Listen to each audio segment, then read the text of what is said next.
G'day guys and gal, with Space Marine 2 edging us extremely hard right now, being on the cusp of its highly anticipated release, I thought I may as well suck some milk from the hype cow and make some content about it. The lore of the Space Marine games is surprisingly deep and solid, with great characters, cool plot twists. I'm sure there's a few of you watching that has no clue what the hell is going on, and just saw that a video game of armored super soldiers cutting up space bugs of death looked dope as hell, so maybe you're looking for some context, and you've come to the right place. Before we get started, I'll be live streaming Space Marine 2 with a couple mates this Friday. We will be doing the 3-player co-op mode, so if you wanted to check out a stream which will go live before the game's official release that doesn't play through and spoil the story, then I'd love to have you join us. Stream will be around midnight my time, which is around 3 PM London time and 10 AM New York time. You can figure it out from there. I also want to take this time to announce something pretty awesome I've been working on since the start of this year.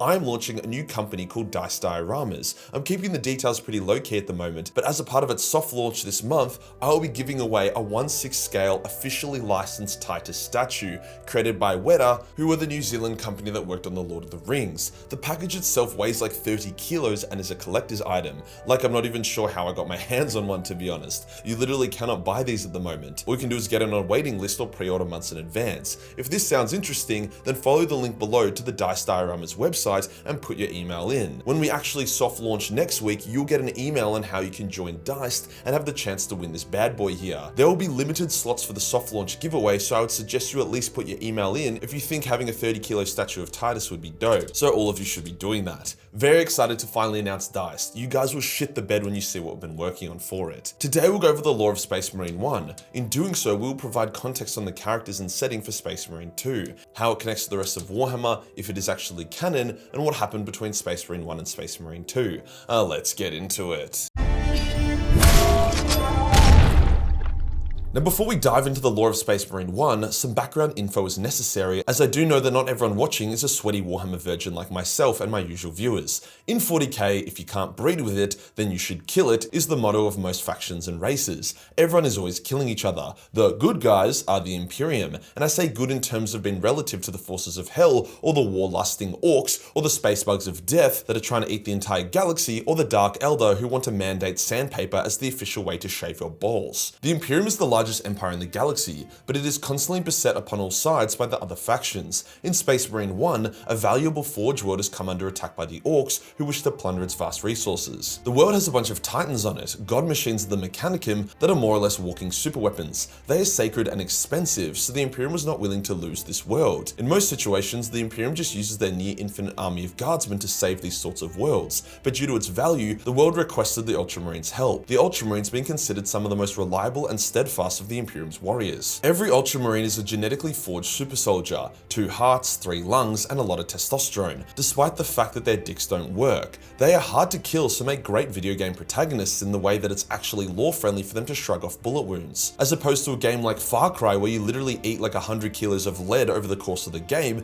and just walk it off. You play as second captain Demetrian Titus, one of the highest ranking Ultramarines, known for his dedication and resourcefulness. Your task is to get onto the planet and delay and distract the orcs for long enough to allow a large fleet of Imperial Guardsmen to arrive and clean up. As such, you journey through the world with a small squad, slaying orcs left, right, and center, as well as taking out key various orc weapons, like a ship here or an anti-air weapons platform there. Titus even finds a hot guardswoman waifu called Mira who wants to fuck him but can't due to Titus's crippling erectile dysfunction. Titus and friends eventually find an Inquisitor called Drogon. Inquisitors being extremely high-ranking, highly respected agents within the Imperium who undertake special missions to protect mankind. The Inquisitor says he's made a device that, if activated, could overload the brains of all the orcs on the planet and basically holocaust their tits off, saving the world. Titus accepts this information, as Inquisitors are the kinds of people who would have these kind of devices. After more trials, orc killing, and tribulation, the device is activated. However, instead of killing the orcs, it opens up a shitload of portals everywhere.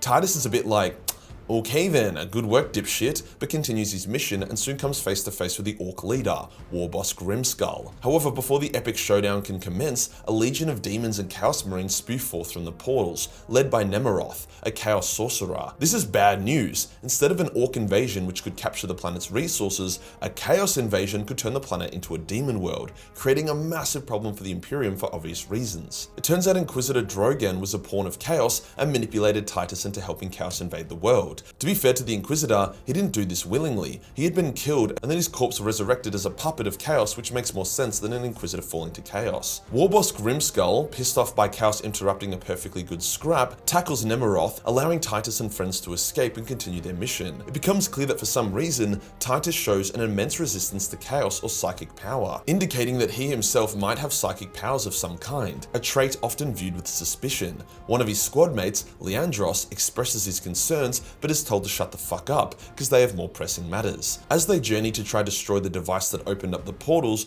Grimskull catches up with Titus and the two finally get their showdown. Titus, being the protagonist, ends up blowing Grimskull's head to pieces, breaking the Orc leadership and leaving Chaos as the big bad for the rest of the game. Titus and friends move on and manage to power up an experimental Titan and use it to blow up the source of the warp portals, closing them down. However, there was still a shitload of demons and Chaos Marines on the planet to deal with. Nemeroth catches up with Titus and friends and kills one of them, before proclaiming he will become a demon prince, an ascended super being of obscene power. Often whenever a servant of Chaos proves themselves, the Chaos Gods will reward them with immortality via ascension to become a demon prince. If Nemeroth was to take the strange device and turn the world into a demon world, that would be considered good enough for ascension. Titus vows to kill the Chaos Champion before that happens, and he goes on a rampage, getting help from some Bloodraven Space Marines as well as more Ultramarines. He fights his way to Nemeroth and the two punch on, Titus using his innate resistance to the warp to survive Nemeroth's bullshit hack attacks. After a good clobbering, Nemeroth has his brain smashed out like the bitch he is, breaking Chaos's grip on the world and saving it from a pretty terrible fate. Titus has saved the day, but because this is Warhammer, we aren't allowed a happy ending. As Titus is having his wounds attended to, an Inquisitor Thrax arrives on planet. It turns out that Leandros had reported Titus for heresy, as his seeming resistance to the warp was suspicious and could be interpreted as Titus already being corrupted and just hiding it. Although the chain of command in the Imperium is an absolute mess, the Inquisition is second only to the Primarchs, Custodes, and Emperor in terms of authority. Thus Titus, a man of honor, allows himself to be taken into custody without issue in order to prevent his warriors from also being accused of heresy. He roasts the shit out of Leandros first though, because Leandros is a little fucking bitch. Unfortunately for Titus, Inquisitor Thrax is one of those fuckhead bitch-ass cock-licking Inquisitors who let their ego lead them. Thrax had a vendetta against Space Marines, so he tortured Titus, and when Titus maintained his loyalty and never broke, Thrax put him in stasis and left him there for nearly a century. Fortunately, Thrax would get possessed by a demon and killed by the Grey Knights during a mission, which are the Imperium's special demon hunter Space Marines, so Thrax's possessions were raided to determine if he was an agent of Chaos.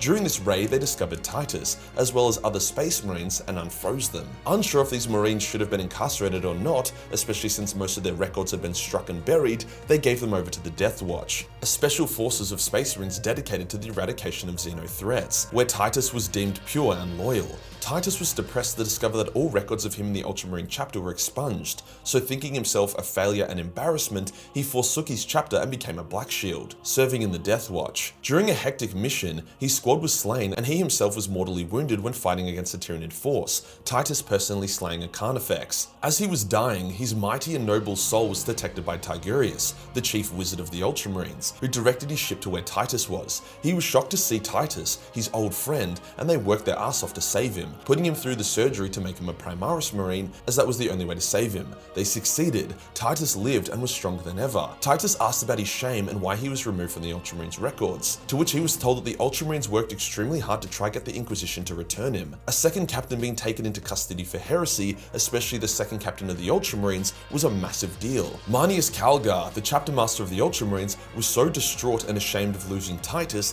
that he removed him from the Ultramarine records, as it was such a painful reminder of his failure. However, now that Titus was back, he was reinstated within the Ultramarine chapter with full honors and recognition.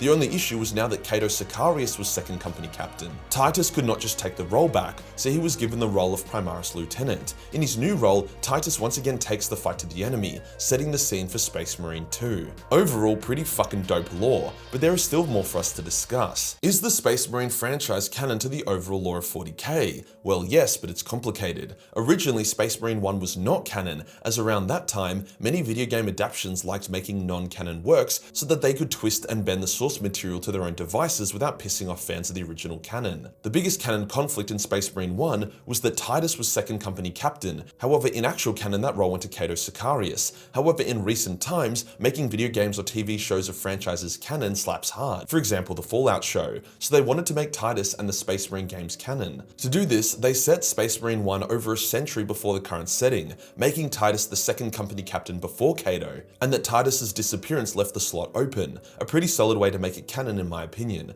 That plus there is now a Titus tabletop model ensures that he is truly canon. By extension, this also makes the new game Bolt Gun canon, as Malum Cato often invokes Titus's name and uses his chainsword. Plus it's set on the same planet as the first Space Marine game and has numerous references. So yes, Malum Cato being as powerful as a Primarch is canon as well. Do with that information what you will. So where does that leave us for Space Marine 2? Well, we will be fighting the Tyranids as they invade an Imperial world, and then at some point, the Thousand Sons get involved. So it does seem to follow a similar path to Space Marine 1, that being fight Xenos and then fight Chaos. One thing is certain though, it looks fun as fuck. I'm just keen to finally kick Leandros' snitching ass. If you enjoyed the video and you want to support the channel, then sign up to the Dice Dioramas landing page, especially if you want to have a chance to win the gigantic Titus statue. Hit the subscribe button and hit the real subscribe button for more Space Marine content. Join the Discord for more memes and I'll see you in the next one. Peace.